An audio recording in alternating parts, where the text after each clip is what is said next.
بسم الله الرحمن الرحيم عبساتن دې ترکو وتولى او خپشو او ګرځیدو ان پدی وجبانی جاءه چراغ دتا الاما اغلن صحابي وما يدريك او سش پاکلتم لعله چکه دې شدا لعله چکه دې شدا یزکا دیو پاکشي او یذکروا یا بنصیحت واخلی فتنفع ذکر نفید باور کی د نصیحتو اما من استغنا ارغسوکم من استغنا چیزان بے پروا کړی دی فانت له نتاغتا تصدى ځان پیش کوي پیغمبران وما عليك او نشتل پتا باندې سګنا الله یزکا الله یزکا جاغزان نه پاکي واما من ارغسوک جاګ چراغ تا یسعى چمنډي وهي وهو يخشى او د یریږي د الله نه فانتانو نتلغنا تلها ځان غافل کوي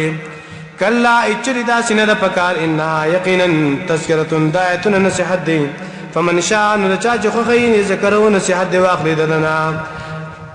فی صحف جدایتنا لکل شوی دی پسیفو کی پپانو کی مکرمتن عزت منو پانو کی مرفوعه اوچدکل شوی دی مطهره پاکی کل شوی دی بأیدی سفرة پلاسنو د لیکن کو ملائکو کی دی کرام برتن کرام چیزت من ملائک دی برتن نیکان دی قتل الانسان هلاك دي شي انسان ما اكفر سمرلوي كفر كون كده من اي شيء دكسشنا خلقه پیدا کړی دی الله من نطفه نطفنا خلقه پیدا کړو دی الله فقدره بیا انداز وکړه دی ثم السبيل بيلار درا وتل ورتا يسره اسانك للا ثم ماتوا بملكو دلرا فاكبرون قبرته بوتلو دلرا ثم اذا شاء بيچكل وقال الله بلا من انشره را پرته کوي بدلرا د قبرنا نو کلا اچري دس انکار نه پکار او دس کفر نه پکار کلا اچري دس کفر نه پکار لما يقضي تر اوسه پوری نه ادا کړی د ما هغه حکم امره چې الله ورته کړی فلينظر الانسان نودي ګور انسان الى طعام خپل خوراک تا ان سببنا الماء يقينا مغراتوي کړی دی یقینا مغراتوي کړی دی او بو سبن پراتوي کول سرا ثم شققنا الارض باسر کړی د موږ زمکا شقن په خسر کول سرا شقن په خسر کول سرا فانبتنا فيها نرازرقن کړی دی موږ فيها پدې کې حبن داني وعنبا او انګور وقصبا او ترکاریانی وزيتونا او خونا ونخلا او کجوري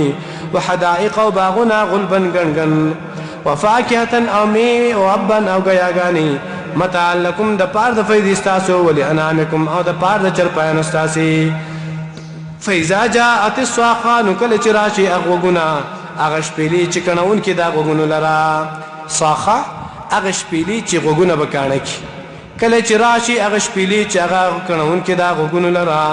يوم باورز باني يفر المرء چې تختی بسړی من اخي د روح پلنا و امي او د مور پلنا و ابي د پلارنا و صاحبتي د خپل خزینه و بني د خپل زامننا لكل امرئ منهم د پاره دا هر یو سلی منهم د دیونا یوم ذن په د غرز باندې شان یو حال به یغنی چې به پروا کړی به دلرا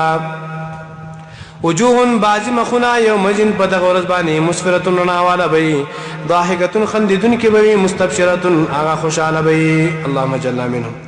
ووجوه او باز مخنا يوم ذن په د غرز باندې به داسې وی چې عليها وی په باغ باندې غبرتن ګرد غبار ترحقها قطره د پاسو پیراغلی وی قطره خړواله او تورواله اولئک ذا کسان هم الكفر الفجر د کافرانه او بدکار دي